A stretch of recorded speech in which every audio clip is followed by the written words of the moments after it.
It's time to feel the rage. Welcome to Film Rage, where we talk movies. Streaming takes center stage once again, as it has now been 10 weeks since we have stepped foot in a theater.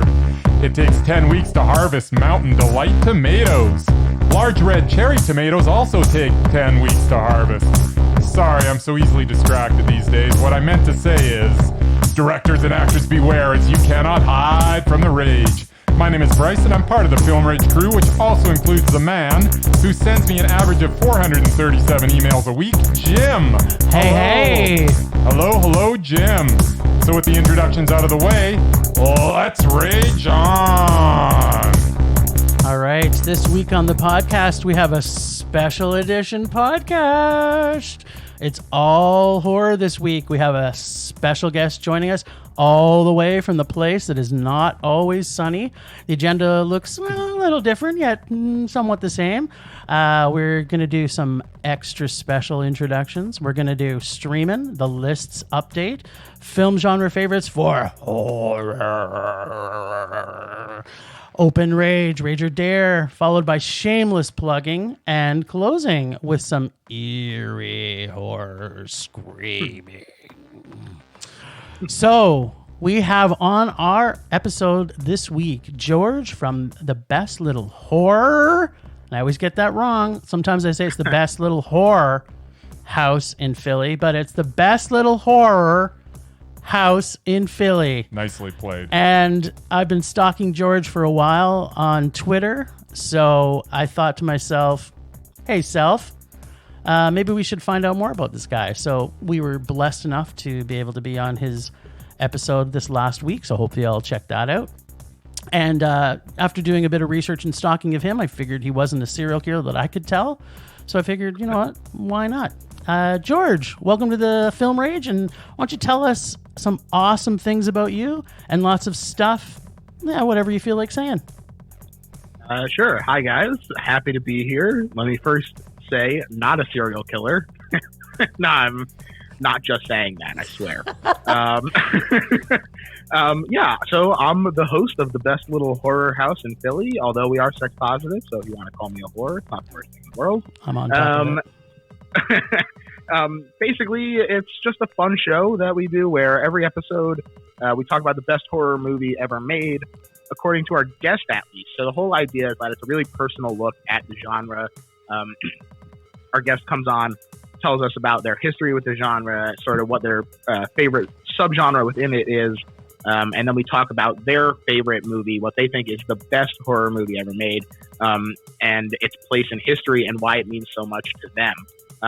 This definitely includes tentpole stuff like The Thing, like It Follows, but it also includes some like weird little Japanese VOD movies like Ju-on the Grudge 2. So nice. It's always great to hear what makes something stand out to someone and why it's important to someone, and not just like, oh, this is good. Because like, obviously we know that a movie like The Thing is good. This is not something that we need to argue about. No surprise. But hearing why it's important to someone and not just the technical aspects of it, to me, that's what makes the genre so interesting. Cool. And it's not just because a head sprouts legs and crawls across the ground, but that's a reason enough, I would imagine. It doesn't hurt. So tell us a little about you, George. What's been your passion with horror?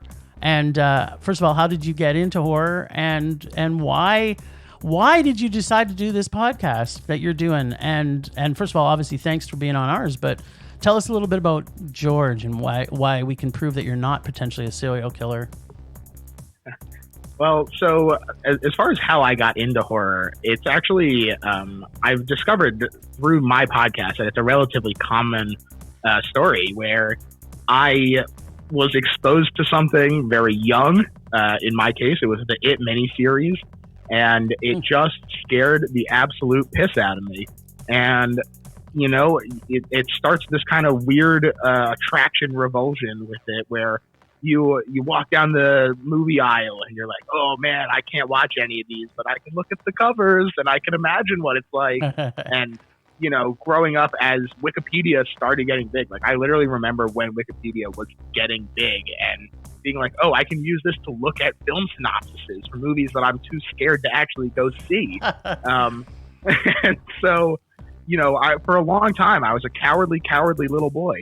And eventually, I got to a point in my film criticism where I was like, I simply cannot be a well-rounded critic while completely ignoring a whole genre. It's just not possible. Yeah. And so I said, I'm going to get to like this damn genre whether I like it or not. And so I started off slow. I watched, things that are maybe a little cornier or cheesier, depending on how you look at them. But, stuff like Friday the 13th. And then I moved up to Nightmare on Elm Street, and then Halloween, and then Hellraiser, and then Child's Play. And by the time I was done with these, major franchises, I had kind of gotten used to the tropes of horror in a setting where they weren't as scary because of the age that they were from. It's nothing against the movies. I still love a lot of those movies, but they just, because of where filming and technology was, they have a cheesy look to them, or at least a dated look. And so using that to get myself used to it, I was able to sort of build up a tolerance that got me used to the more modern and scarier stuff. Those two are not necessarily mutually exclusive, but basically what it boils down to is that I found myself really loving not only the way that it was an incredibly varied genre. I think that there is more variety within horror than there is in any other genre, but also the way that I think horror is a genre that is the only one capable of tackling some of the more important topics in our society. Things that are important to marginalized people they're able to be expressed through horror. I think that some of the more recent Jordan Peele movies, like Us and Get Out, are perfect examples of sort of someone from a marginalized community using this to speak to a way that is able to communicate with people of all races and be able to understand a little bit more of where they're coming from. So I love that horror is able to do that, and I'm not sure that many other genres are able to. Yeah, I would agree. I would agree. Well, my friend, are you ready to jump in to start to feel the rage? Absolutely. I'm furious. All right. Well, we're going to start with our favorite time, which is lay back, relax, and get ready to feel the stream. Streaming. Motherfucking streaming. We're going to do some streaming. Bryce? There's no video, but my fingers are doing a sick bass line right now. Oh, yeah. Can't resist. And your wiener is dancing. Oh, yeah. It's waiting for some pizza delivery. All right. Well, this week, we've only got a couple of streamings. Two that could be arguably not be horror, but since we're trying to do some new stuff on streaming, we're decided to see I See You. I was pretty horrified. Yeah, but your face is horrifying. So I See You from 2019. It's streaming on Amazon Prime. And basically, strange occurrences plague a small town detective and his family as he investigates the disappearance of a young boy. So here's my take on this little ditty. Opening music I found super creepy and mechanical sounding, so I loved how layered the music was through the whole beginning, ever changing and modifying along with the sound effects. Very mood setting and atmospheric. This lasted throughout the movie. I thought it was one of the best sound music effect tie-ins for any horror suspense I've seen in a lot of years. I liked the way that it was layered, and the sound I thought was probably one of the best things that I liked about this film. I love the rage that the boy had for his mommy, Helen Hunt, and her fabulous new look that she carries around. I liked the way they mementoed us with the frogging peeps. At this time, I would like to say I loved the frog mask, I gotta say. Mm-hmm. I love how I'm just winding Bryce up here. Twists and turns. We're all done through this film. Not overtly obvious, I'd say, but with limited cast introductions, it was pretty easy to point out who the serial killer was before they even came to the reveal. I thought it was a nice slow build. That was an okay finish. I liked how they sprinkled little reasons why certain things happened as the way they did. The only big problem I really had with this film was the frog girl when she was in the back of the SUV after being transported. People who haven't seen this, obviously we don't like to give a lot of spoilers on Film Rage here, but as she's been transporting, she steps out of there's like a real bad edit or something. It was like there was 20 minutes cut from the movie. She gets out of Thank God. the SUV. She gets out of the SUV and calls 911. And you're like, where the fuck is the guy that took her there? It's like, he's just like, because he wasn't in. She goes wandering around and then walks into the place. So that was kind of my biggest problem with it. After that, after all being said, I think Helen Hunt's beautiful facelift, I just gave it a meh. I didn't think it was great. Didn't think it was terrible. George, what do you think? Yeah. So this actually was a recommendation for me. A friend of mine had been like, "Hey, you should check out this movie," and I also think it is meh. I definitely did not hate it. I thought I did not. My biggest complaint about it is sort of the structure, in that they set it up to be like, "Whoa, look at all this crazy stuff that's happening," and then like halfway through the movie, maybe not even fully halfway, but a bit of the way into the movie, they're like, "Okay, we're gonna rewind and we're gonna show you why that was happening." Everything again. It was brutal the first time. It did feel like there was probably a better way to handle that, I will say. Yeah. But yeah, maybe picking a storyline and going with it instead of having 47 of them. Yeah. But I'll get into that. Some of them maybe didn't get as much attention as they should have.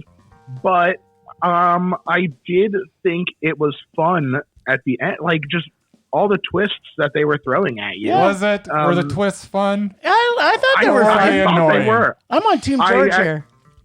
Yeah, I thought that they were fun. I will say I found it very distracting that I thought that the son looked exactly like Brie Larson. Yeah. They had a similar facial structure, and I had just watched Short Term 12, so Brie Larson's face was fresh in my mind, and it was distracting. But he did a pretty okay job, I thought. I thought the dad was fun. That's John Tenney, I believe. I thought so meh. It was fine. You could certainly do worse on just a random stream. I'm not sure that you could. Well, okay, Bryce, let us hear you're raging about this film. This was a piece of crap. Okay, so hit us, baby. What the heck was this? Was it a crime story about kidnapped kids? Yes. Was it a movie about frogging, which apparently Yes. is the act of sneaking into someone's house and living there without the occupant's knowledge? Yes. That could actually be an interesting movie. Was it a story of infidelity and Yes. how it affects the family dynamic? That could also be interesting. Unfortunately, it was all these, plus there were a few other subplots and misdirections sprinkled out throughout this pile of excrement. This movie... See, this is where I think the structure is the issue, though, because I think that all of those things could have been explored if they hadn't... Not in the same movie. If they hadn't given them... In a 6-hour miniseries, maybe. I don't know. Wouldn't that have been great? 6-hour miniseries with Alan Hunt? This movie was such a mess with its twists and its turns and its misdirections. Plus, we literally had to watch this movie twice. Not all As halfway through, we went back to the beginning, but from a different point of view. This would have been okay if any of this was even the least bit compelling, but it was so unfocused that I stopped caring. Apparently, the director stopped caring too, as he started shooting the flashback from the first-person point of view, and then abandoned that idea and shot it standard. So he didn't even care at that point. Once again, make a decision and stick with it. That is something that never happened in this movie. There is zero coherent direction. This movie was a monster, and I mean monster rage. I hated it. Awesome. Judge, you got a rebuttal? Well, I don't have a rebuttal, but here's what I'm going to do. I'm going to do something unprecedented here. All right. And I'm going to switch things up with a counter recommendation. And right. I am going to say that if you are looking for something like ICU, in that you're looking for something about a serial killer who, upsets a small town, and it's kind of about the family aspect and dealing with that, I'm going to say that you should check out The Clove Hitch Killer, now streaming on Hulu, starring Dylan McDermott and Charlie Plummer. That movie kicks ass. That's a way better movie. Yeah. So everybody, all our listeners from the U.S. can definitely pick that up. us poor folk up in Canada don't get access to Hulu very easily. But that film is a good recommendation. It's good, and we'll definitely check it out. But I would just say in one thing, I like to be misdirected. I'm sorry. Misdirected is fine. If it's for some reason. Yeah. This filmmaker just decided, you know what? I've got like 9,000 ideas in my head, and I'm just putting them all in this movie. And I liked it. And it was awful. It made me. Every time I thought they were done. Television. Every time I thought they were done twisting and turning, another one came right up. I know. I love that about it. It was horrible. I loved it. Zero direction. I shouldn't say loved it. I'll be honest. The more that you rage against it, the more I am into it. Yeah, I'm kind of feeding off your rage. Anybody listening, do not watch this movie. It's god awful. And I'm gonna say, watch at your own risk. I personally think it was a meh, and I liked misdirection. I liked a few things about it. Everything you said, Bryce, I agree with, but it didn't make me rage. It was more about, I'm kind of interested what other fucked up shit they're gonna throw in this movie, and just awful. And at the core of it. It was a serial killer. And who doesn't like to watch things that serial killers do? Especially, if that was the movie, but that wasn't it. There was 7 other stories that none of them got any. It's just. I will say, I did predict the final twist. I did get that one, which did take the wind out a little bit. I was like, this is the most predictable twist. That's what took the wind out of this movie. Yeah, I'm going to say that took it out for me, too. Yeah, it was like, this is the most predictable one, and you put it right at the end. I don't want to talk about this movie anymore. we just got him to a nice, juicy, flaming, rich rage. So, George, if nothing else, we've done our job today. I did it. Yeah, mission accomplished. All Nicely played. All right, well, let's talk about something that may also make Bryce rage. But if he did, I would say maybe he's a little crazy, because who doesn't love Girls with Balls? Yeah, Girls with Balls 2018, streaming on Netflix.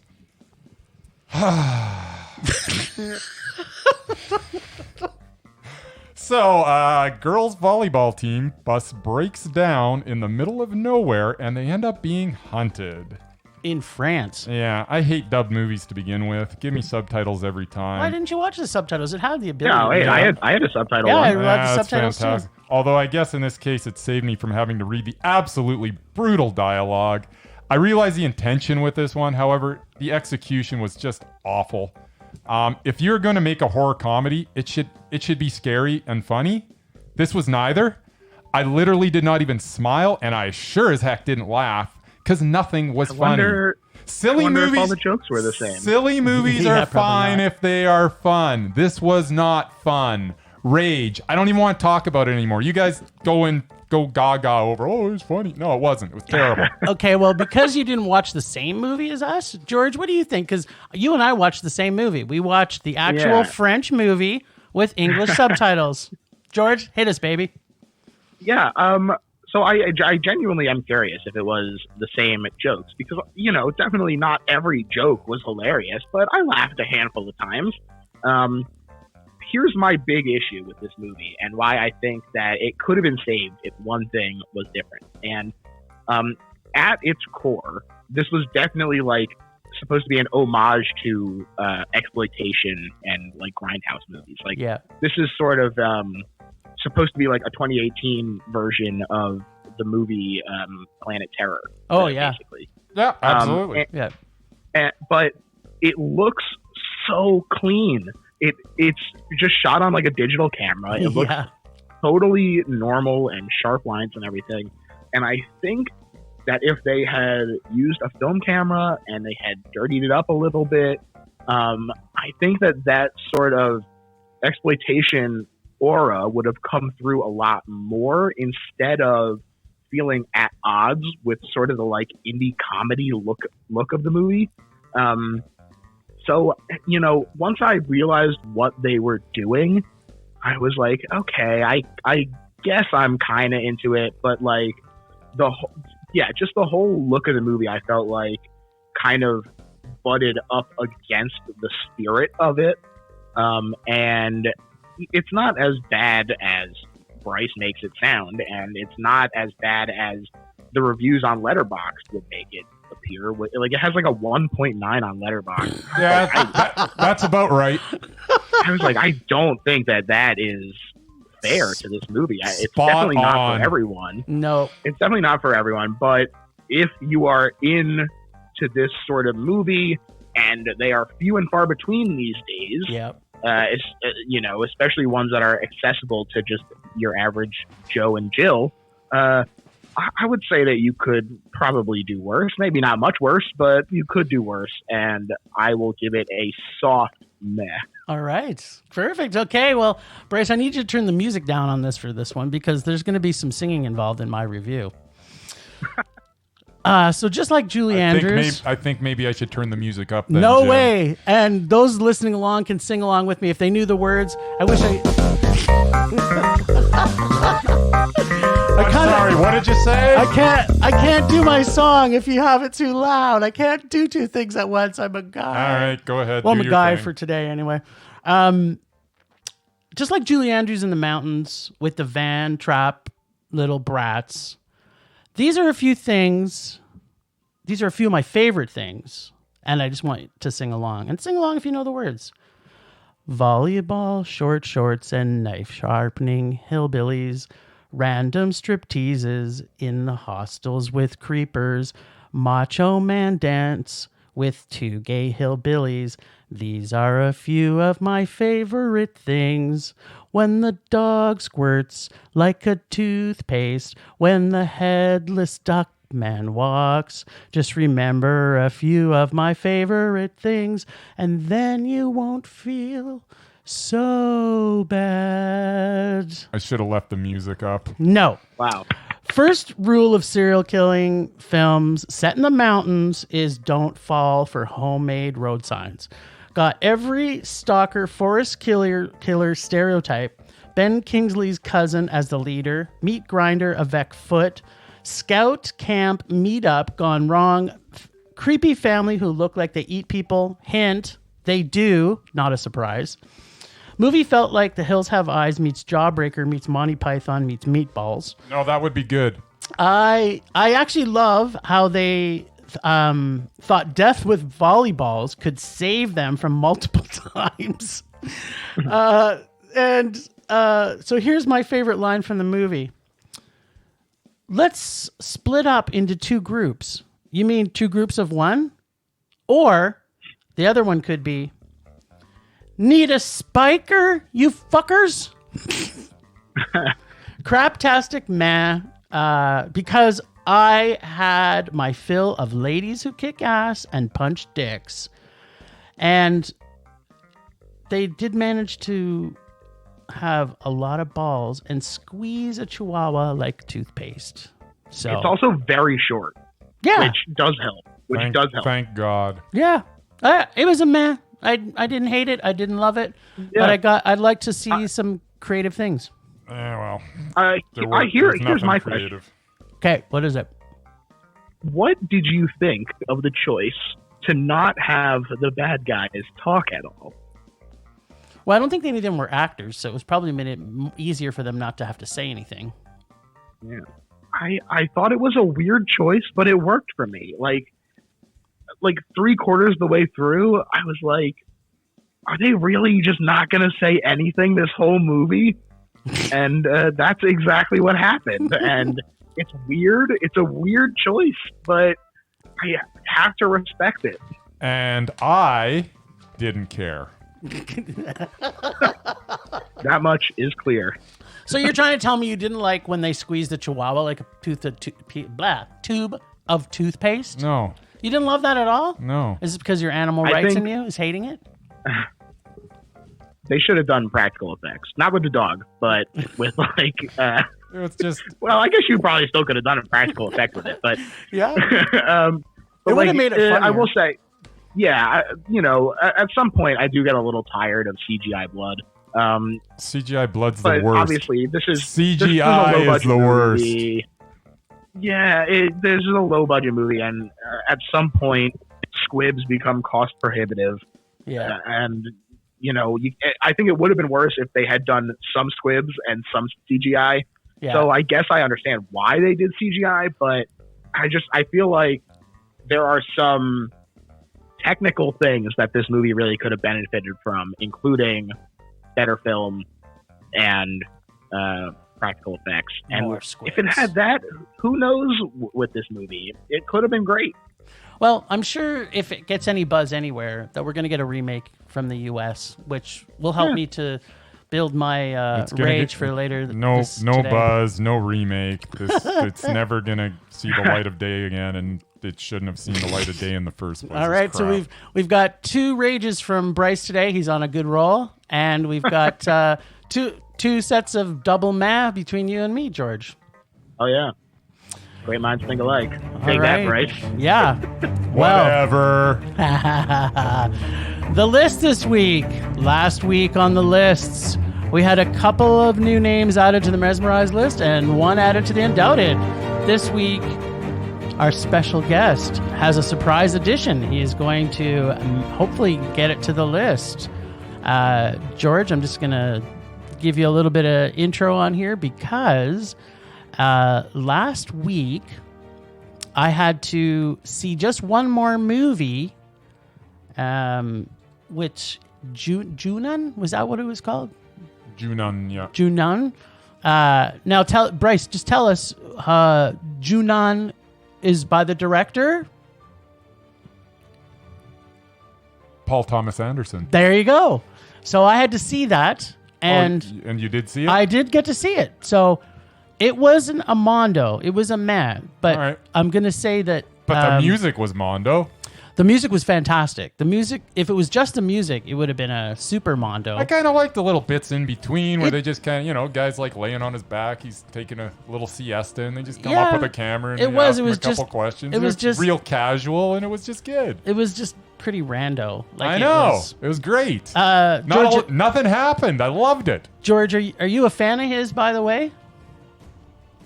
Can't say that I've seen anything. Well, I bet you've seen some of his stuff. But the bigger think? question, yeah, John Un was probably something that it's pretty random. Like you might not have had the Oh, yeah? opportunity to see it. But yeah, no, it's Paul Thomas Anderson, man. P.T. Anderson, Magnolia. and- Oh. Punch Drunk Love, There Will Be Blood, yeah. Boogie Nights, Inherent Vice. Oh, okay, yeah. Okay. Sorry, I missed the name, and I didn't recognize that movie title. Yes, P.T. Anderson, I love There Will Be Blood. Yep. I think it is amazing. Absolutely. I think that The Master is an unsung, incredible movie. Agreed. I think that Joaquin Phoenix is one of the great actors of our generation. I think that he is the only reason that the Joker movie was even tolerable. And We could. Well, I would agree with you that it was definitely tolerable. We can have a few discussions around the Joker specifically, but well, Yeah, my we point don't is, we don't have time today. yeah. What else? What else has he done? He did The Phantom Thread, right? I thought that was pretty good. I don't think that it was as amazing as everyone else did, but I did like it. I Still. loved it. Yeah, I respect that. I thought the acting was really great. I would still give it a mondo, to be honest. I mean, it's just an incredibly well put together film because he's a master of his craft, you know? yeah. And so he is now officially going to be on our Undoubted list. I will update the lists and Good. Mazel tov to him. Mazel tov Absolutely. to him. And so, George, you think you have someone that can make it to our Mesmerized list this week, I believe. Oh, I absolutely think that. My actor that I am bringing to the Mesmerized list, whenever he's in a movie, it doesn't matter who's actually top billed. It's this actor's movie. And, even when it's a bad movie, even when it's bad because of him, it's still something interesting. He's still doing something that you're like, I can't take my eyes off of Nick Cage. Woo! Our boy. Nicolas Cage, eh? Nicolas Cage. I mean, I love this man. I'll be honest. I think that he's done a ton of great work, not just in the stuff that is a lot of fun, like Color Out of Space, which is very recent. So good. Which Into the Spider-Verse, which was amazing. Even going back and talking about stuff like Moonlight, talking about stuff like National Treasure. Those movies are all great. But then you also take his genuinely well-deserved award-winning acting in stuff like Adaptation and stuff like Leaving Las Vegas. This is a guy who can do it all as long as he has a director who knows how to utilize him. Or Valley Girl. How could you forget Valley Girl? I haven't seen Valley Girl. And see, this is the thing, though, is that he has such an extensive... He's done a crazy amount of movies. Right. And so there's always more to dig into. And even when you are watching the crazy stuff, like The Vampire's Kiss or Port of Call, New Orleans, Bad Lieutenant, like, you can't take your eyes off him. It's a Nick Cage movie through and through anytime he's on the screen. I'm going to play a quick clip here for you.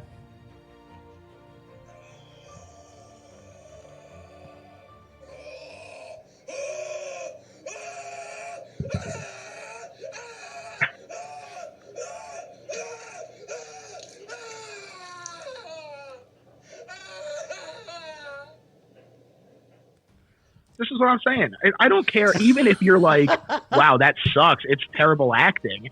There is no way that you're looking away from the screen when he's on it, like doing that.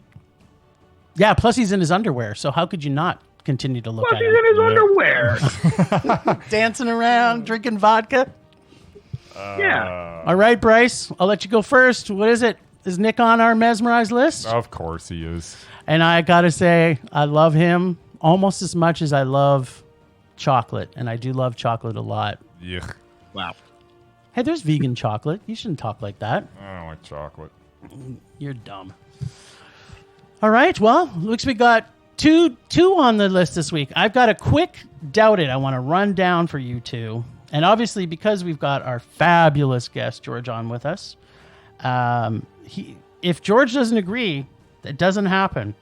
But I'm putting forward a Doubted list for this week. A Doubted. So no matter what he's in, it's going to be crap. Pretty much. I can't think of a Mondo. And Kate, George, just for your purposes, we list their last 8 movies. And because Doubted is a good chance that we haven't seen all these movies, we have a little bit of leeway on putting them on the Doubted list because we just can't afford to watch all their movies because we hate them so much. But in this particular case, I'm pretty sure that we're going to have a solid quorum on this. All right. So I'm going to list down their movies, and if you guys know who it is we might get it off the first one. All right. Rambo: Last Blood. Sylvester Stallone. That is who I'm putting forward. I didn't see it. Wow. I saw it. I'm assuming it's a rage.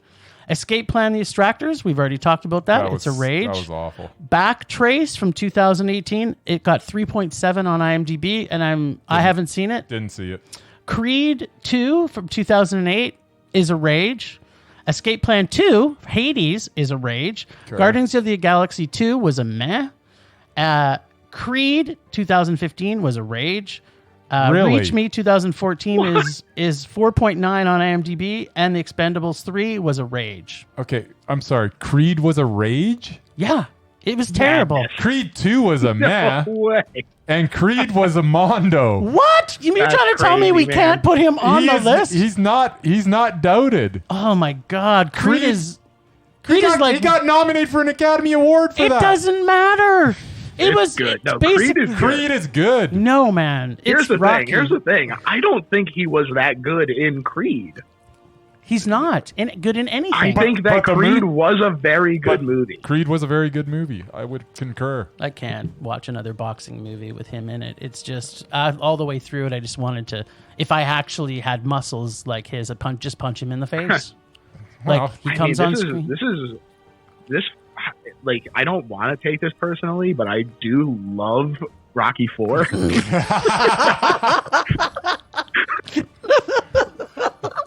With Drago. It's a good thing I didn't have to talk how much I raged on Rocky IV. I will break Oh my you. God.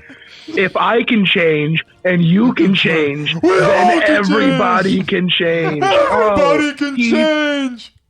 He he ends the Cold War He with does. his fist. All by himself. It's incredible. So many montages.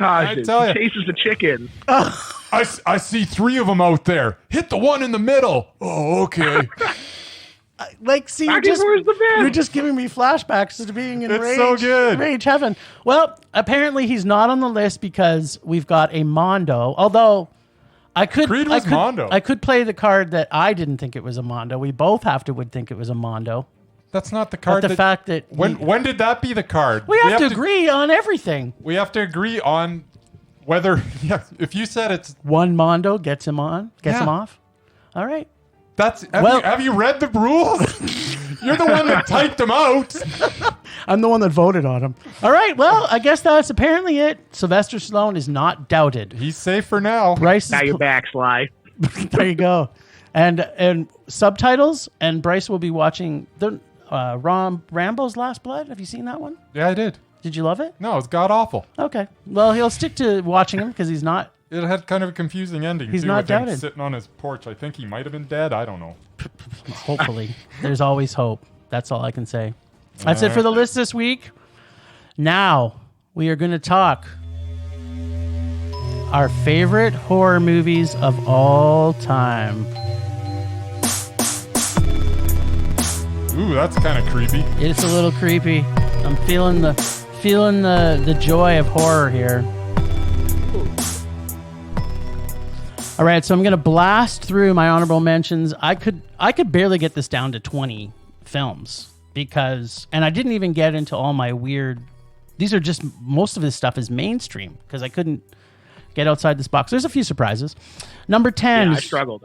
Yeah, it's tough, man, especially for horror fans like us. We just there's so much horror and so much to enjoy about So it. these are your 10 honorable mentions? Yeah, and like I was saying, it's so varied that Yeah. you're like, oh God, I'm leaving stuff out. Yeah, I started with a list of about 80 films, so it was Yeah. rough. Yeah, getting it down to this is terrible. All right, let's Number have it. 10, 1922's creepiest fucking creature of all time.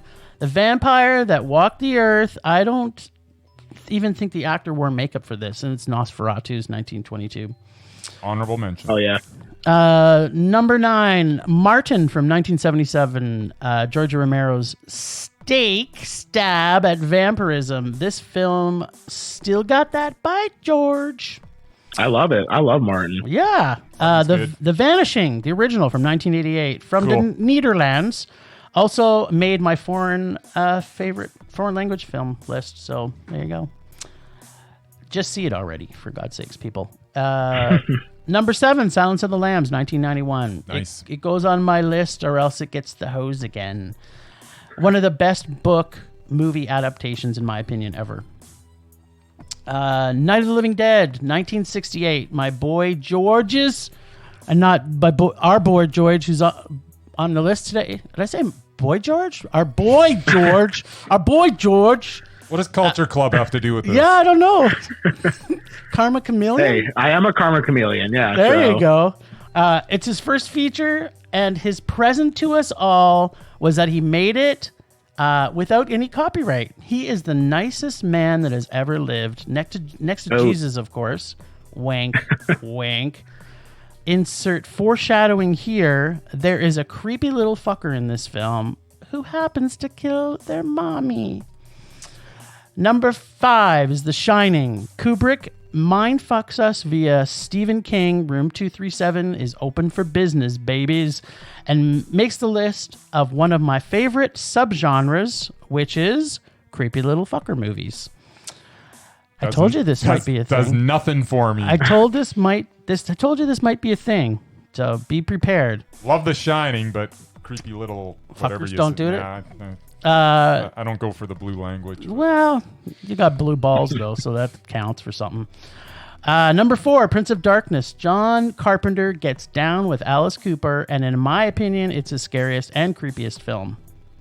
Number 3, The Hunger. Bauhaus, Bowie, and Deneuve Nice. in an amazing vampire spin with the best soundtrack and music score in any horror movie, period. The Haunting. High praise. What's that? I said high praise. Yeah. Oh, have you listened to the soundtrack? Have you heard? I have. It's great. It's great. It's really great.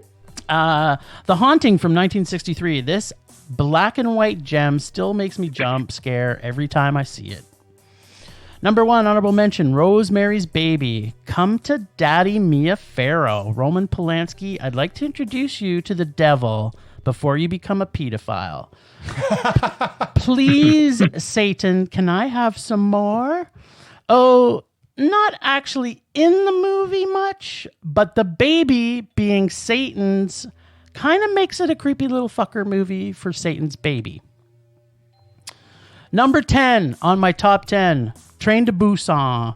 Also on my favorite foreign language film list, Sang Ho Yun's fast-running, action-packed, flesh-eating masterpiece with the cutest little survivor ever to survive a zombie outbreak. She is in a separate category of the CLF group, as I like to say. She's also part of a kids in movie I don't want to punch in the face because they're not annoying group, which is a pretty short list. Short list. Sorry, I missed. Which movie was that? That is Train to Busan. Oh, okay. Yeah, she is not annoying. Yeah, she's not. You just love her. She's just adorable. And you don't want to punch her in the face, not even once. No. You just want to hug her up and carry her away from those nasty zombies. Yeah, what was number 9? Number 9 is Let the Right One In. Vampires in Sweden. One of my best foreign language films. Succulent, gory, transgendered vamp that's super old, super creepy, and has a pedophile passion in retrospect. That's what I think the movie was really about. Whatever. Addition, it's also part of the Creepy Little Fuckers list. The Omen. My creepy little Oh my fuckers God. list Wow. came originally from this beauty. And no better creepy little fuck than the devil's son himself, Damien. It's all for you, Damien. It's all for you, Damien. Exactly. This boy knows his Damien's. Number 7, which I happened to watch again last night because I was like, is this going to be one of those ones that, like, I hadn't seen it for so long. Am I going to still enjoy it? And that is from our undoubted director on Film Rage's Undoubted list, David Cronenberg. Cool. Makes my number 7. Which is it? With yes, I will tell you. Get ready. Because I've got a Cronenberg movie on mine. I know what yours is, but you don't know this one is. Do you know what mine is? Yes, it's Dead Ringers. Oh, crap. This makes my number 7. Yes, yet again with a creepy little fucker list item. Notice there's a theme here. This movie is so fucktastically twisted and messed up.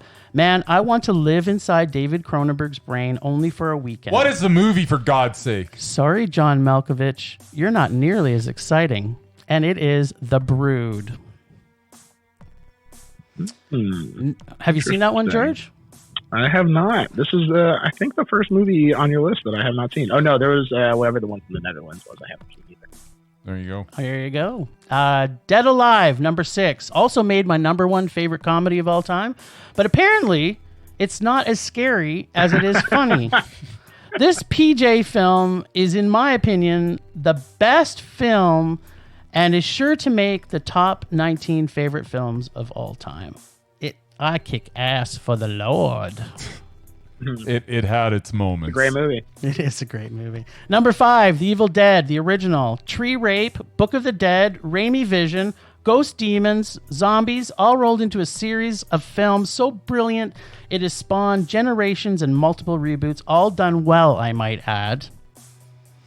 Number 4, Reanimator, Stuart Gordon, rest in peace. Nice. Makes something that at the time that it was made, I thought could never be done at the time when this film came out. Make an H.P. Lovecraft story into a film so gory, funny, and freaktastic, it would shock Lovecraft himself. But he did it, and has full frontal male nudity to boot. Enjoy it for all the right reasons. Number 3, my horror fest from being a child is Jaws, drive-in classic, and a film that changed creature features in the whole new level of subgenre, worthy of a whole slew of great directors. Unlike Piranha, directed by Joe Dante, Spielberg scares families out of the water for years to come with this masterpiece of cinema that still makes me not want to swim in the ocean without a harpoon. Number 2, William Friedkin directs William Peter Blatty's novel that is touted as being one of the scariest movies ever made. A cute side note, I got to see this on the 25th anniversary director's cut years ago when I was on my anniversary night with my wife. 2 things happened that night. A date friend of mine, like a friend of mine was dating somebody who was a right-wing Christian Bible thumper, came to the movie and left halfway through, and it broke up with my friend because of this movie. That's awesome. Thanks, Mr. Friedkin, for saving my friend. That's great, yeah. And number 2, it proved that my wife and I had true love that would last a lifetime, that she would spend our anniversary watching this number 2 on my horror movie list. And she hates horror movies. So, as a side note, guess what? There's a creepy little fucker on this movie. And the number 1 of all time is Dawn of the... You didn't even say it. That's The Exorcist. Everybody, I thought everybody didn't have to tell. William Friedkin directs a William Peter Blatty. I know. Yeah, well, everybody should know. And you know, but well, if people don't know those, spell it out for people. If those two people don't bring it together, people shouldn't get to know. No. Dawn of the Dead. Down the primrose path. That's right. They don't deserve to listen to the horror episode. 1978, director George A. Romero is not only my favorite horror film of all time. Dawn of the Dead. Dawn of the Dead. The crazy mishaps of Fran, Peter, Roger, and Steven.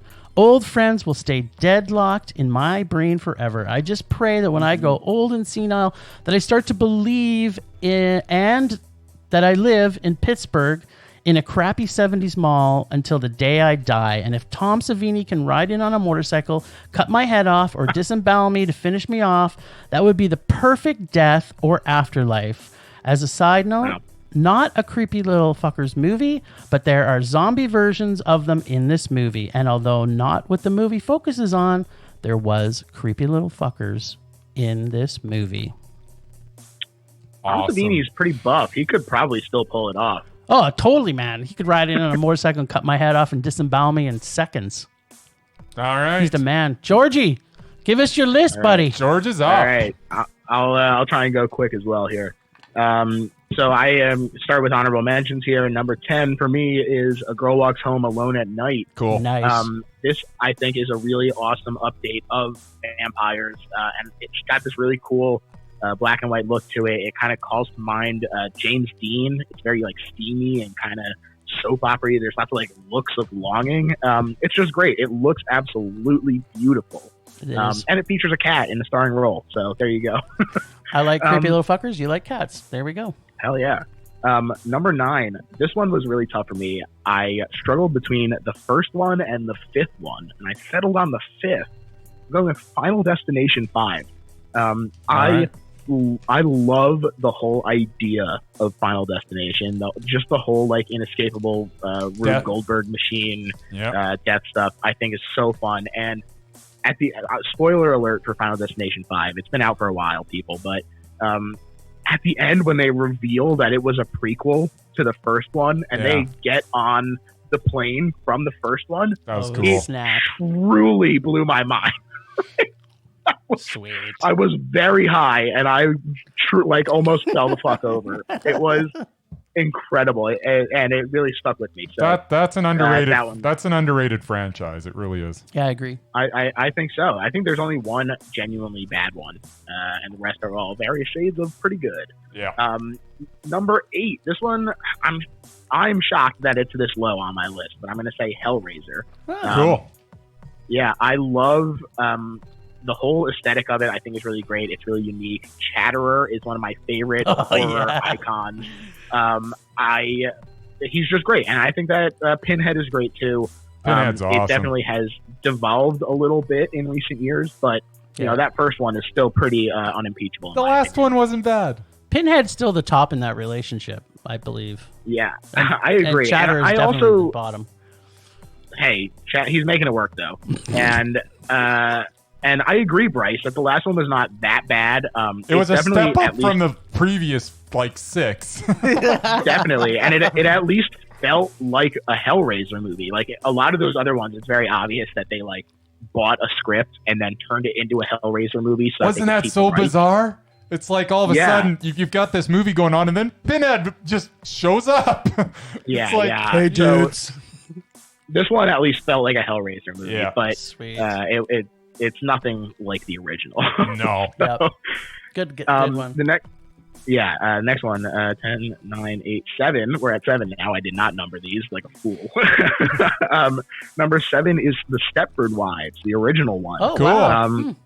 Yeah, I think it's very scary. A lot of these sort of low-key horror movies really get to me. This sort of very... it's not like a realistic movie in terms of like, hey, fucking weird clones or whatever. But it is very realistic in that it's not an outlandish like monster chasing people around, you know?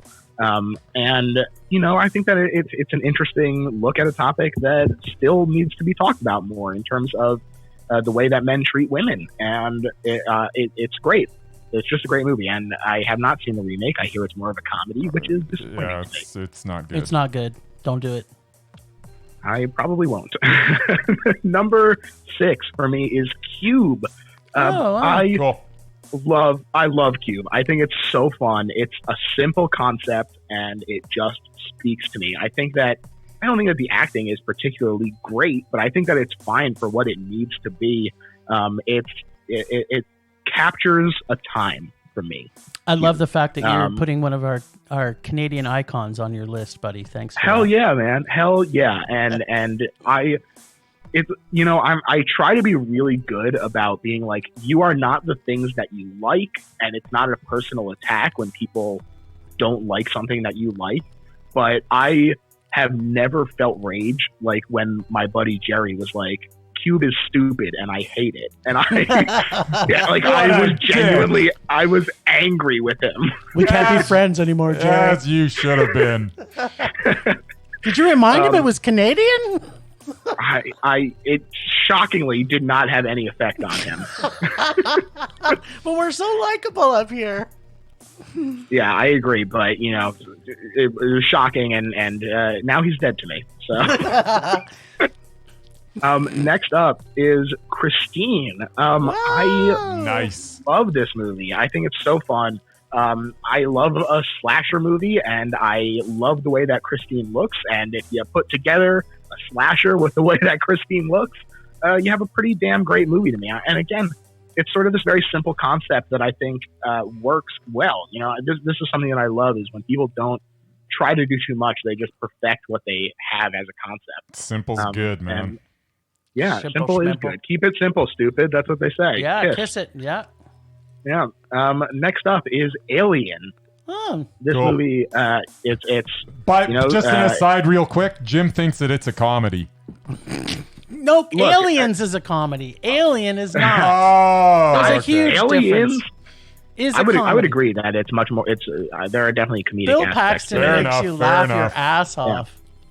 Sorry. Sorry for interrupting. This is perhaps my hottest take of all time that I'm going to repeat here for you is, I think, I love the movie Aliens, but I think that it would be better for everyone if it never existed. I agree. And if the Alien franchise stopped at Alien. Just died after Alien because Alien was great and the rest... Yeah. I'm not going to argue. Although I love Aliens, it's pretty funny. Yeah, I look, Aliens, sometimes you have to make a sacrifice. And in this situation, losing the great movie, James Cameron's Aliens, would be that sacrifice. I'm sorry to say, but I think it's one we're all willing to make. I think it's all one we're willing to make. Yeah, not my buddy Joe when he got very annoyed at this, but I maintain that is the case. We'll support you. You got your back, buddy. Great. Next up is Shin Godzilla. I love Godzilla. Nice. Yeah, Gojira. Absolutely. It's so great. I think that on top of, this was actually kind of hard for me because I thought about including some of the other Godzilla movies that maybe I get more enjoyment out of, but I think that Shin Godzilla, which I do enjoy the hell out of, is the best. I think that although it does look a little goofy at times on purpose, when Godzilla finally gets to its final form, it looks grotesque. So you have that, plus the fact that it's just a monster movie, which is always fun, and you mix that with something that I am enraged at, which is government incompetence. Oh yeah, and it's on full display in Shin Godzilla, and I just think that it's a great time. Also, it's funny as hell. It's the full combination. It's full package. Godzilla. Yeah, it really is. Next up, I'm going to say Deep Red, also known as Profondo Rosso. Nice. I love Giallo movies. I think that Dario Argento is absolutely incredible. Yep. And honestly, I probably could have put a number of his movies on here.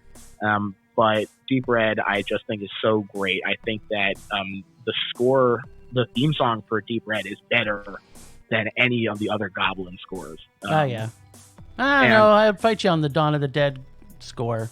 It's really great, but it's Deep Red. I hear you. Right, and it's an embarrassment of riches because they are all wonderful. Yeah, true enough. But it's great, and the fucking doll is so creepy. So yeah, that's great. And number one on my honorable mentions list is It Follows.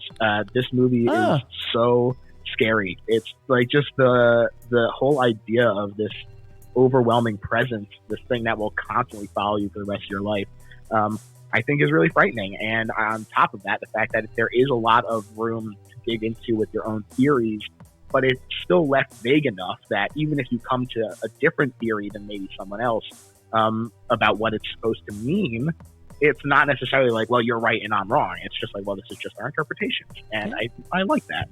Cool. So on to the actual top 10. The top 10. Number 10. I'm going to say David Fincher's Zodiac.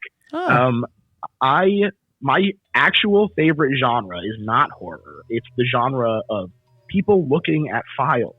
And if you take the genre of people looking at files and you mix it with a serial killer like Zodiac, and a guy who is incredible at directing horror scenes like David Fincher, plus, Jake Gyllenhaal, Robert Downey Jr., Mark Ruffalo, this movie is incredible. It's so, so good. And the scenes where he's in the basement is terrifying. And Absolutely. The scene where when the guy does the stabbing and there's no score or anything, it makes it so real. Yeah. It's just such a great, great movie. And Mr. Potato does know how to pick good movies, that's for sure. That's right. For those listeners who don't know, Mark Ruffalo to me is Mr. Potato. Mark Ruffalo is not a potato. He is a potato. But Mark Ruffalo is a fine thespian who can't act his way out of a bag of potatoes. But there we go. I love Ruffalo. Good entry onto number 10, George. All right, number 9. I'm going to say 10 Cloverfield Lane. Again, a exemplary demonstration of keeping it simple. That's a good you movie. Put two incredible actors like John Goodman and so Mary Elizabeth Winstead in a room together, and you just let them act. Yep. Baby, you got a stew going. Yeah, it's incredible. It's so good. The other guy is in it. The other guy, yeah, whatever he is. But really, we all know that this is just John Goodman and Mary Elizabeth Winstead on the absolute top of their game, just acting with a capital A. Yeah, nice. So. And good. It's very rare that you see the sequel is better than the original, right? And this one makes absolutely. the original look like dog poop. Totally different. Yeah, well, movie, I have my own issues with the original, just in terms of my distaste for the moving camera stuff, but Yeah. that's a whole nother thing. I got the old Parkinson's when I'm doing my filming. Yeah, not for me. But number 8, The Invitation, Karen Kusama's newish movie, I thought was really, really incredible. Again, it's sort of that realistic horror in terms of like, yeah, sure, I believe people would join a cult and like things would be awkward at like a dinner party with your ex.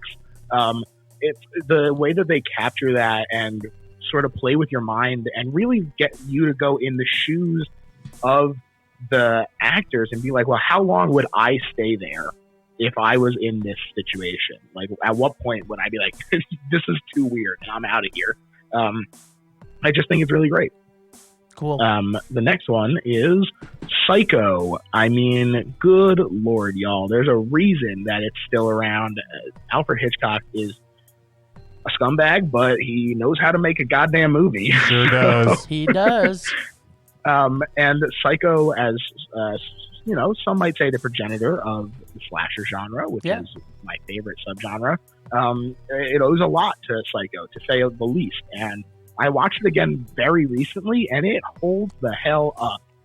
It's still great, and you know, I saw something recently that was like, what black and white movie have you seen the most of? And for me, it's undoubtedly Psycho. Nice. Next up is The Evil Dead 2. Oh. I love it, man. I love Sam Raimi. I was thinking about this recently in terms of like, what director do I think is like the most hits in terms of like percentage for me? And I think that it might be Sam Raimi. He's really great. I love it. You know, it's funny that I was just talking about how I don't like the moving camera, but I think that the way that Sam Raimi moves the camera, it does not make me feel sick. And it's great and it's unique. And the fact that he has this sort of, like, he feels like a dude in the backyard still making movies with his friends, you know? It's like him and Bruce, and it's just great. I love it. Agreed. Raimi Vision's awesome. Yeah, absolutely. Next up is Reanimator, you know? Oh, some similarities going on here. Yeah. I was actually shocked that it took that long, but you know, that's the beauty of horror. Like I said, is that variety, and so many of yours could have been on my list, but Reanimator, I mean, good grief, y'all, it's just incredible. It's so much of it is iconic. Just the look of the syringes and the cat, and oh man, Barbara Crampton is just so good in it. Yes. It's just great. It's delicious. Number 3 is Friday the 13th Part 2. Part 2, yes. Nice. It's you know, it's not the hottest take, but a lot of people fall in line for Part 6 or Part 4. For me, Part 2 is the best. You know, it's actually Jason, unlike Part 1. Yep. And he doesn't have his classic look, but I do bag love on the head. the bag. Yeah, The I bag love on the head's look. awesome. Yeah, I think it's pretty great, and I think that Amy Steele as Jenny I think it's the best final girl in any movie. Cool. Like, I think that Jenny is the best example of it. You know, nothing against Jamie Lee Curtis. She's incredible in Halloween, but, you know, for my money, it's Amy Steele. Next up is John Carpenter's The Thing. Number 2. Yeah, you know, there's something about body horror like that just gets under my skin, man. It's so good, and the fact that it is all practical and it still looks amazing. Yeah. It's just so easy to love this movie. And you know, when you go and you listen to the commentaries and stuff, and it really just feels like you're hanging out with Kurt Russell and John Carpenter bullshitting like next to you. It's the best. So much about this movie is amazing, and the fact that the critics got it so wrong when it came out is a crime. But we're all here to set the record straight. That's right. In They 2020. suck. And finally, my number 1 pick for horror is The Witch from Robert Eggers. Wow. Yeah, I love this new like art house wave of horror. And I think that The Witch is sort of the alpha and the omega when it comes to it. It has peaked, and it's unfortunate that it peaked so early. But it's just so great. I think that Anya Taylor-Joy is one of the upcoming great scream queens and horror actors of our generation. I think that it's like her and Samara Weaving are like the top two right now. There's so much again to dig into with The Witch, and frankly, I kind of like that you have to put in a little effort and actually like translate what they're saying into like in your head, because I think people should have to pay attention when they're watching a movie, and nothing wrong with thinking. Yeah, so apparently not for most people. You to do that. Well, yeah, a lot of people did hate this movie, so. But I think it's great. I think that everyone is great in it, not just Anya Taylor-Joy, but I think that she's great in particular. The actual like score is incredible. The way that it's shot is incredible. And I have a Black Phillip tattoo that says "Live Deliciously," and there you go. That is sweet. And who doesn't love creepy little goats in movies? Yeah, I genuinely hate goats. I think that their eyes are creepy as fuck. Yeah. They have rectangular pupils, which is like the most fucked up thing I can imagine. Satan. And, yeah, it's like no wonder they were like, yeah, this has something to do with Satan. All right, good list, buddy. Solid list. All right, let's see what Mr. Walking Around wants to put on his list. Give it to us, baby. All right, we'll start with my honorable mentions. We got Tremors from 1990. Kevin Bacon stars in his classic giant monster movie about some nasty underground creatures causing havoc in a sleepy, isolated town. I just had to get a giant monster movie on my list here. Sweet. The Battery from 2012. The budget for this one was estimated at $6,000. That might be the most impressive use of $6,000 that I've ever seen, as this is my favorite zombie movie ever. And you've bought like expensive blow-up dolls, so that's saying something. Exactly. And I've spent a lot of money on them. Zombie, or Zombie 2, or Zombie Flesh Eaters from 1979. Whatever you want to call it, it's fine. Definitely my favorite Lucio Fulci movie. Yes. Real It's good great. movie. I love that movie. Oh, wait. Also, sorry, not to interrupt, but I just realized that I skipped one of my movies. Oh my goodness. Go ahead, because I'm just in my honorable mentions. Go for it. Oh, great. In between The Invitation and Psycho was Day of the Dead. I meant to talk about how between the two of us, yes. we had all three of them there. Yeah. So, I love that movie. I think Romero is incredible, and I think that the special effects in that are incredible. I mean, I've talked about this movie over and over again, so I don't need to get into it more, but I did want to mention it. You're just giving me more reasons to love you, George. Just more and more reasons. There you go. And it's kind of odd that you did that, because the very next movie on my list is Dawn of the Dead from 1978. There we go. Zombies in a Shopping Mall is presented by Mr. George A. Romero. My favorite Romero film, and that is saying something. Next on my list is... Really? Is this on my list? I'm kidding. I love this movie. The Neon Demon, 2016. Yeah, boy. I like that movie a lot. Yeah, surreal and disturbing. Director Nicolas Winding Refn takes us on a disturbing tour of the fashion industry. It sounds bad, but it's awesome. It is. Oh, It's Keanu's sweet. great in it, too. Oh, so good. So good. All right. And from there, we go to Dead Ringers, 1988. Oh, what a surprise. Yeah, so it's just on the honorable Wait, mentions. these are just honorable mentions. Okay. Yeah, 1988. Cronenberg's masterpiece starring Jeremy Irons. Unsettling tale of twin gynecologists. Then we go to... Wait, hold on a second. Yes. Because this is another Canadian icon. Yes. George, have you seen this one? I haven't. It's one of the Cronenbergs I haven't seen yet. Yeah, All right. Although I have it downloaded. I just haven't seen it. Yeah, Right well, on. add the Brood on there too. Yeah, all There right. you go. All right, from there we go to Halloween, 1978. Michael Myers comes home in John Carpenter's classic slasher film. Jamie Lee Curtis stars in the movie that established her as the original Scream Queen. Cannot hate. Yes. From there, ooh, is this on my list? Okay. That's getting old now. The Human Centipede first sequence. Wow. 2009. This is number one? No, this is on my honorable mention. No, but is it number one or number two? The first sequence, buddy. Oh, okay. Sorry. Open up your ears. The sheer terror on the faces of the test subjects as Dr. Hyder describes the procedure that they are about to experience leaves us with one of the most unforgettable scenes in film history. Yes. It's so good. So good. All right. From there, Grotesque, 2009. This Japanese film was banned by the British Board of Film Classification as they felt there was a risk of harm to those viewing it. Amputations, eye gouging, sexual sadism, it's all here for your enjoyment. And finally, I'd just like to have a special shout out to the Universal monster movies from the 1930s. Dracula, Frankenstein, The Mummy, The Invisible Man, The Bride of Frankenstein, and Werewolf of London all get watched by me like every 3 years or so. There's nothing like the originals, so that's my final shout out for the honorable mentions. Which is your favorite of the monsters? Yeah. Not necessarily your favorite movie, but which is the... If my favorite of the monsters will always be Frankenstein, especially as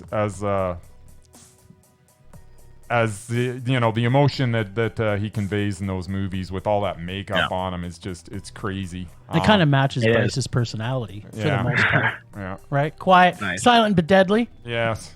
All right. I love The Invisible Man. I think that movie is... Oh, it's fucking fantastic. great. It's fantastic. But yeah, no, all those movies, man, just once you get into the 40s and 50s, they're not quite as good. But those original ones in the 30s, and don't get me wrong, they're all worth watching, and they're all good. Yeah. They're not the masterpieces that those movies from the 30s True were. dat.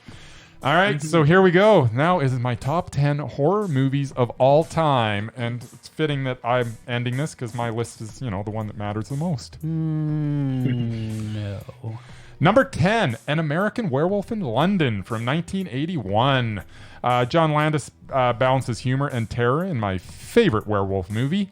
To this day, it is the best werewolf transformation ever filmed. We don't need any stinking CGI. There you go. Number 9, The Killing of a Sacred Deer from 2017. Psychological, terrifying nightmare of a revenge movie. Revenge has never been so methodical and hypnotic as this. Colin Farrell and Nicole Kidman star in this Yorgos Lanthimos film. Really good stuff. Yeah, it is. It was tasty. Number 8, The Silence of the Lambs, 1991. Really good adaptation of the Thomas Harris novel. Anthony Hopkins' Hannibal Lecter is one of the most mesmerizing characters in the history of cinema.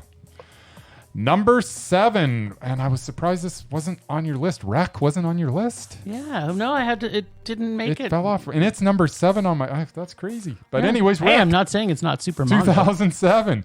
Spanish film where a reporter and a cameraman follow the emergency workers into an apartment building where absolute terror ensues. Really good stuff. And there was a creepy little fucker in that movie, just Yeah, FYI. for crying out loud. Number 6, Audition from 1999. This is my favorite Takashi Miike movie. It has numerous scenes that will never be forgotten. Number 5, Saw, 2004. Oh, the original. The original. The first Saw was a terrific movie. When I watched it the first time, I was genuinely surprised by the reveal at the end. That doesn't happen to me too often these days. Solid effort from James Wan, especially since this was like his second movie ever. Yeah. All right. Get ready for a episode of the Best Little Horror House. Little sneak peek. Nice. All right. So at number 4, we have Let the Right One In from 2008. This is my favorite vampire movie. It's a beautifully made piece of cinema. Director Thomas Alfredson gives us an atmospheric, perfectly paced tale that takes its vampire very seriously. Love this movie. And there's a reason why we talked about it on George's show. There is. Yeah, go listen to that episode. Yeah. It's really good. Yes. So number 3, The Texas Chainsaw Massacre from 1974. Toby Hooper's story of a family of cannibals gives us one of the most horrifying characters ever in the man-child known as Leatherface. Nice. Number 2, The Devil's Rejects from 2005. The Firefly family is on the run from the law in the sequel to House of a Thousand Corpses, which is also brilliant. Unforgettable characters and unforgettable scenes in this second film from Rob Zombie. Otis, Baby, and Captain Spaulding are some of my favorite characters to ever be put on film. It's a classic. I watched it again the other day, and I still love it. Which brings us to the number one horror movie. Please don't put it on. Please don't tell me it's on. Go ahead. Sorry. What's on? Just tell me what number one is. I can't take it. You don't even know what... whatever you're thinking it is, it's not. Okay, good. What are you thinking it is? Now I'm curious. I'm just thinking it might be another terrible movie by him. By Rob Zombie? Yes. He's only made 2. I thought you were going to say 3 from Hell. 3 from Hell is awesome, by the way. Okay, sorry. Let's hear your number one. All right, my number one is Red, White, and Blue from 2010. Nice. Noah Taylor shines in this one as Nate, a psychopathic former army interrogator. He is one frightening dude if you get on his bad side. This film... I don't think I've even ever heard of it. Oh, you gotta watch it. You gotta see it. This film methodically morphs into a candidly horrifying experience in its final act. The final few minutes of this movie are truly haunting. Uncompromising masterpiece of a film. This is my favorite horror movie of all time, and it's not even close. That's awesome. Great list. Holy cow. Check it out. I can't believe how little overlap there was, and I think that speaks to just how great horror is. Doesn't it, though? And none of us are going, oh my God, other than you guys with Devil's Rejects, which you don't know what you're talking about because it's awesome. Well, but so many of them could have been on any list. It feels like Other than one of Bryce's, everything he listed was Mondo. All of George's were Mondo, and I consider all mine Mondo, obviously. But great list, people. And for everybody listening, check every single one of these movies out because they're very varied and very, very good. And some of them will give you nightmares. Yeah, honestly, that would be, if you put all those together, that would be a great list of how to a top tier horror list. Yeah, to give absolutely. Spend the weekend. All right, from there we are going to temperature rising, vision blurring, rage taking over. Well, it's kind of fitting that our buddy Bryce put a film by Rob Zombie on anywhere on his top of anything. Such a good director. So my rage this week, I just want to talk about the fact that Halloween, the original John Carpenter, was fantastic. The remake by Rob Zombie for Halloween 1 and 2, this horror wannabe is the king of copy. He does not really have an original idea in his head. I love Rob Zombie's music, but as a director, I cannot normally stand him, and he is getting the brunt of my rage today. He steals everything he puts into his movies, and he cannot come up with an original idea if his life depended on it. His blatant ripoff climaxed with 2-part pieces of garbage when he remade a perfect film by a perfect director, which never needed to be done in the first place, and then made a part 2 to drive the stake even further into my raging heart. Thanks, Rob Zombie, for going back and go back and write music, and leave the directing to people who have original ideas, make more movies, and take a clue from Osgood Jenkins when he made the great Hansel and Gretel, or Gretel and Hansel, a remake, but made it original and amazing. So I just want to bring out a list of crappy remakes that never should have happened. And on the top of the list, thanks to George's note, is the remake of Psycho, the remake by Gus Van Sant, starring no less than Vince Vaughn, the king of making terrible remakes. Wreck, which was remade into Quarantine. Well, that's bad. The Invisible Man, a part of the original monster movies, we've already talked about this today, were all great. But the remake that came out last year was probably one of the worst movies ever made. The Wicker Man, directed by Robin Hardy, starring Christopher Lee and Britt Eklund, and then was remade by our buddy Nick Cage and Neil LaBute, was terrible. That was bad. Just a couple more that were actually on my list of top 10s. Let the Right One In was remade, terrible. The Vanishing was remade, terrible. Nosferatu is being made, although it's being remade again, I understand. All of which were terrible. What now? Robert Eggers though. That one's gonna be good. Yeah, that's I'm hoping, because I mean it's Robert Eggers, right? So there's a hope. Yeah. But ones that got it right. This is my list of the ones who there could be 100 of them, but the ones just off the top of my head. Zack Snyder's remake of Dawn of the Dead, not necessarily the same movie, but it was great. The Fly by David Cronenberg, It was superior. completely Undoubted. Evil Dead by Sam Raimi, redoing Sam Raimi. John Carpenter remaking The Thing. And finally, the remake done by Philip Kaufman in 1978 of Invasion of the Body Snatchers, which was also amazing. So to summate my rage, stop fucking making remakes of movies that are great to begin with.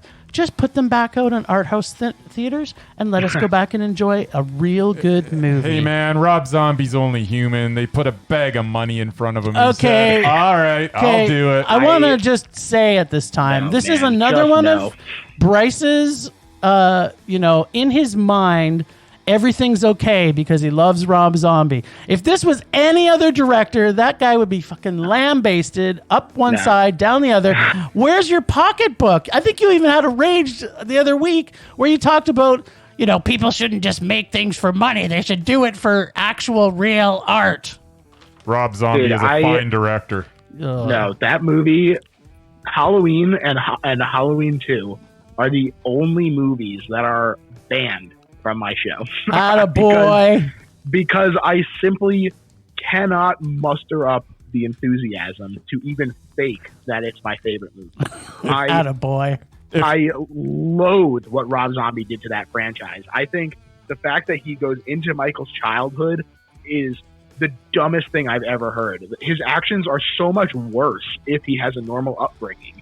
And then instead, we spend 38 minutes, I literally timed it, 38 minutes and 41 seconds of dealing with fucking Junie from Spy Kids and this shitty child actor spitting in the face of the original. And even after Michael isn't a kid, they just are, somebody says to Michael, you haven't said a word for 15 years. Yeah, he fucking knows that. Why would you tell him that except to communicate it to the audience? The writing is just so bad. And what they do to Laurie is absolutely, it's offensive to me. Laurie is this sweet, simple nerd. And then in this remake, instead, she comes downstairs and she makes a graphic sex joke about her teacher molesting her to her mother. And then everyone is mean in that movie, which I know is Rob Zombie's thing, and it's fine. I don't love his movies normally, but in his own movies, I understand that's his thing, and so I don't care. But in this, Laurie is awful. Her friends are awful. Even the children are awful. And Loomis just takes all the Zombie takes all the responsibility away from Loomis, because in the original, Loomis is transporting him and lets him escape. But in this one, Loomis is just fucking retired, and he's just oh, I guess I'll just get called in. And then Michael's not even actually there to kill Laurie. But in this one, they have no indication that he's there because he's her sister until the very end. And it's just awful. I fucking hate this movie so bad. All right. And the only movie worse than Halloween is Halloween 2. Okay, so having said that,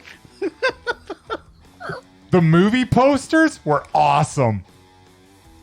That's your rebuttal. That means nothing. That means nothing to me. Yeah. Okay. So the thing I like most about my rage this week is that it allows me to pass the baton to George for his, and maybe it's the same rage, but George, thank you for just putting that nail into fucking Rob Zombie's terrible directing rage from me. Oh, Rob Zombie's so good. House of good. Thousand Corpses, Devil's Rejects. Oh, so good. No.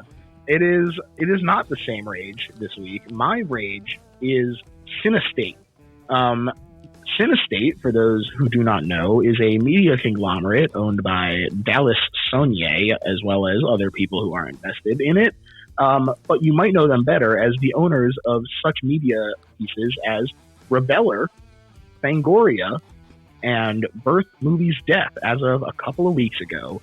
And the fact that, this is obviously indicative of a bigger issue with social media at large, but the fact that they are able to tweet something horribly offensive from Rebeller, not even necessarily this whole hubbub about Joe Bob, which, that could be its whole own conversation. But just today, they had somebody on, or not today, yesterday, they had someone on to be like, actually, both sides were at fault in that lady who called the cops on that bird watcher. And just they get away with tweeting this stuff, and then people from Fangoria are like, hey, this sucks. And obviously they should be like, that sucks. But the fact that they create this cycle of outrage that all leads to clicks, that all trickles back up to Cinestate, it all supports the same parent company. And so when people are like, I hate Rebeller, I'm going to go only read the stuff on Fangoria because they support the same things that I support. Obviously everyone should support the things that I think are important that they should support. And obviously not everyone thinks the same thing. And I'm not necessarily saying that there should only be one monolithic voice. But what I am saying is that I don't think that it's right that a company is able to pretend that they're divested in that way. And I think that the fact that one company is creating this cycle of outrage is something that needs to be talked about, in terms of, perhaps it's a little cynical of me, but, I just think that this is why it's so important to support indie sources and really support the people who are passionate and working on a ground level and not just, doing things for clicks. Yeah, exactly. The man. Well, good rage, buddy. We love to support local and support independent. Hell yeah. All right. I guess I'm up, eh? Yeah, are you angry enough about something? You want to protect your boy? My boy doesn't need protecting. The proof is in the pudding. Just watch his movies. Or don't. And yeah, you don't have to watch Halloween and Halloween 2. I get that was a hiccup, but the rest of them are solid. No. At any rate. I'll make mine quick. My rage this week is that there's no new slasher franchise to get excited about.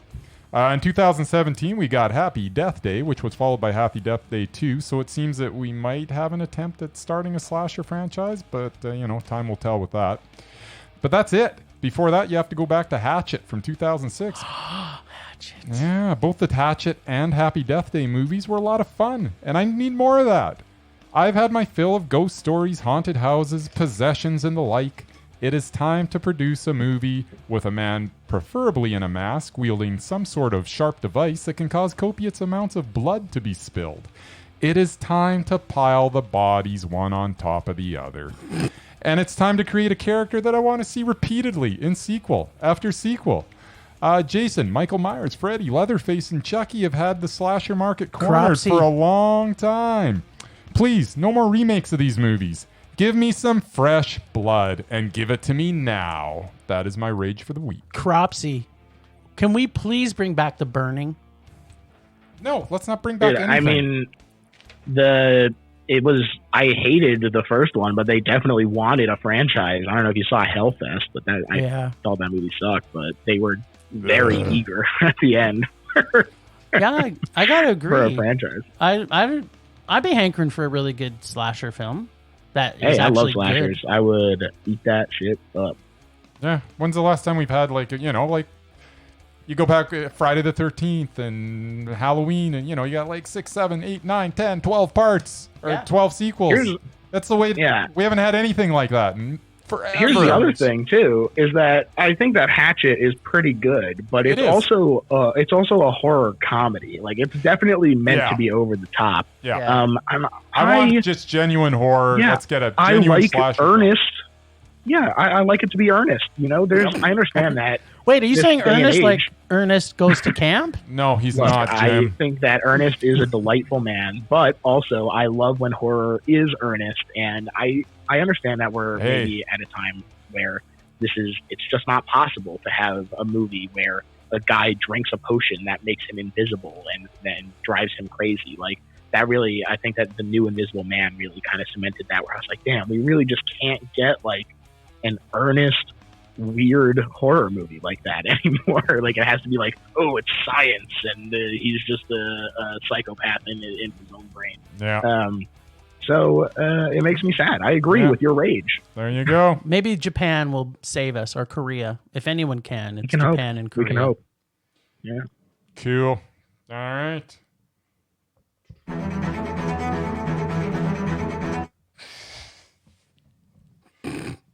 Let's try that again.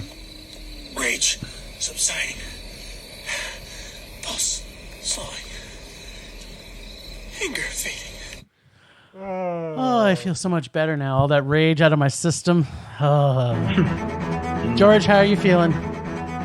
So much better. Awesome. I got 2 rages in for the price of 1. You did. You gave us a twofer, buddy. One was a Gave us little misdirected, but no, it was right on point, I might add. Right on point. So, Rage or Dare. We're going to check out what happened last week on Rage or Dare when I had to pull from Bryce's hairy lopsided bag to find the brilliant Miss Tiffany Haddish in night school. Tiffany Haddish is so bad. Our doubted Tiffany Haddish. Now, keep in mind, I made a little bit of a note here. This might have been the most horrifying movie you watched last week, Jim. So first off, I remember as I was watching this. Oh, wait. Before I talk about that, I need you guys all to know how I was able to watch this film. First off, you can't stream this film anywhere in Nice. legal sources.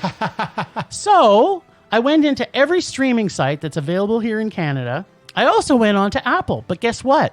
Apple would sell it to me for $20, which Dang. I passed on. Then I spotted, oh, wait, because I canceled Crave because it's shitty. And I said, oh, well, maybe I can just get Crave for $10. I said, okay, because it looked like it was on Crave. So guess what? I went, beep-oo, beep-oo, beep-oo, $10. And guess what? Then I went to go click on the fucking movie.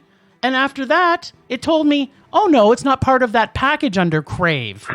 It's actually under the HBO package that you have to get under Crave. So not only did I spend $10 for a fucking streaming service that I hate, to have to spend another $10 when I could have, not that I would have bought this movie, but the fact that I had to spend $20 to see this fucking movie makes me crazy. That's so awesome. Now, That's hilarious. let's just go back to where I started. Okay, so I started watching this movie, and then I realized, guess what? I already started watching this movie before. And I got 15 minutes into it before I realized by then that I actually stopped watching it after 15 minutes because of how awful it was.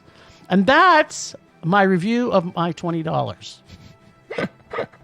That's awesome. Okay, so maybe not enough. Okay, so this is an actual intentional.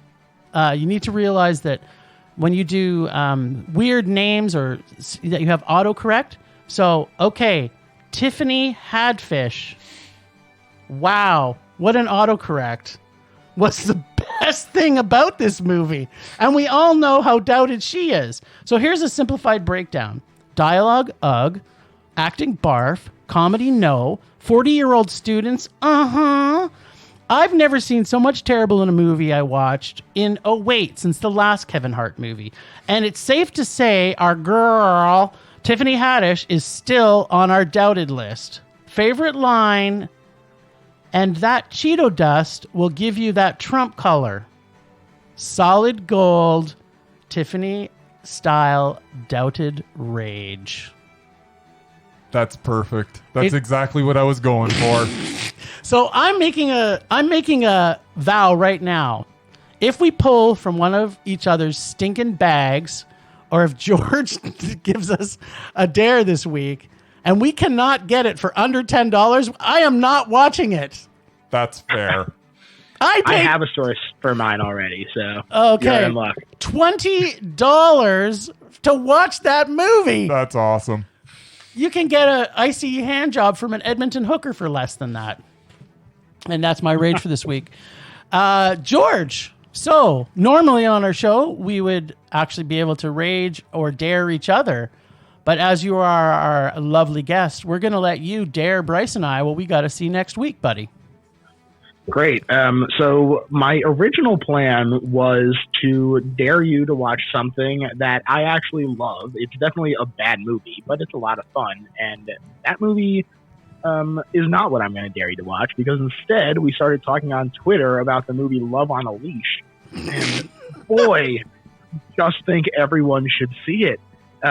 It's the story of a woman falling in love with a dog, and it's not a man who turned into a dog. It's just a sentient dog. It's just truly bizarre. The version that you watch may have music, but I'll tell you that the version I watched did not have music. So it's just a completely it makes the silences so delicious. God, it's just hilarious. And it's on Tubi right now for free. Oh, nice. So you can watch it there. And God, you're gonna hate it, and I can't wait to hear about it. Tune in next week. Tune in next week. Well, you'll get to hear us talk about it. Yeah. All right. Well, thanks, buddy. Thanks for joining us today. We want to give like an extra special thanks for George for joining us all the way from the sunniest place south of Calgary to grace us with your horrific presence. George, you can now plug the shit out of yourself and everything you do. Let's hear it. Well, first off, thanks for having me, guys. This was an absolute blast. And I would like to tell you all to listen to the best little horror house in Philly. Like I said, we talk about the best horror movie ever made, according to our guest, and that means that we talk about a ton of stuff. And so even if it's not a movie that you've seen, you might just find your next favorite. So come on in, check us out. Jim and Bryce were just on an episode, so you can start off with that one. It's a lot of fun. You can find me on Twitter at littlehorrorphl.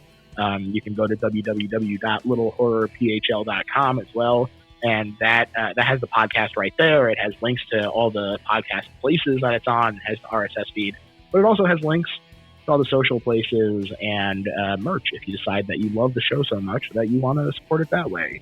But yeah, just subscribe to us. It's a fun show. Sweet. Well, thanks, Ragers, for listening. Thanks to the extended Film Rage crew of Murray, Self-Distancing, Leonard Conlon for his artistic vision and photography via Leonard Conlon Photography, and our cartoonist Vaughn. Listen to us on Podbean, Apple Podcasts, Google Play, TuneIn, Stitcher, and Spotify. Follow us on Facebook, Instagram, Twitter, and YouTube.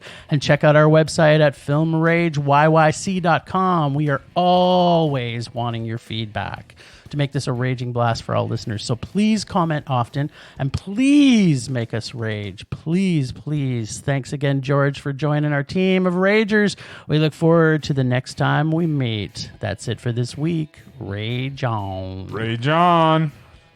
Bye.